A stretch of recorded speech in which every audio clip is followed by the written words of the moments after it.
Salut, j'espère que tu vas bien. C'est encore moi, c'est Sandrine Aurore. Alors, bienvenue. Vous pouvez m'appeler Cindy, Aurore, Sandrine, c'est comme vous voulez parce qu'il y a des gens qui m'ont écrit en privé. J'ai vu ta page, Cindy, est-ce que c'était toi? Oui, c'est moi, c'est le même visage. C'est toujours moi. Alors, aujourd'hui, la vidéo, on va parler de l'importance de s'intégrer lorsqu'on arrive dans un pays étranger. Par exemple, ceux qui sont arrivés, bon, moi je parle du Québec parce que je suis bien évidemment au Québec, donc je vais parler d'ici.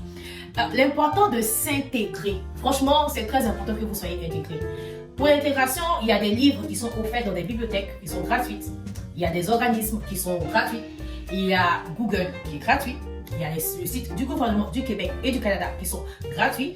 Donc, vous pouvez aller vous instruire là-bas. Ne restez pas là comme ça à dire que non, moi je suis venu, je reste dans ma communauté congolaise, ivoirienne, camerounaise, togolaise, peu importe la communauté.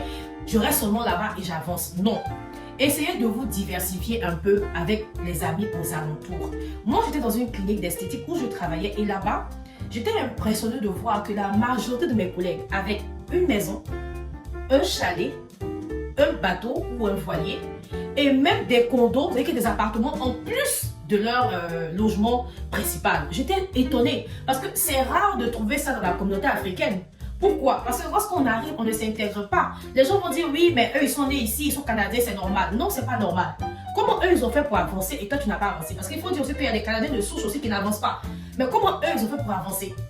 Parce qu'ils se sont formés, même si c'est dans leur propre pays, ils sont quand même intégrés. Ils ont fait des recherches, ils ont évolué, ils ont avancé. Aujourd'hui, on ne peut pas vraiment trouver un Africain qui a une maison, un chalet, un voilier. Si on a, ils ne sont pas nombreux. Mais ceux qui ont pu le faire, c'est parce qu'ils se sont intégrés. Ils ont fait des recherches, ils se sont formés, ils ont appris des choses.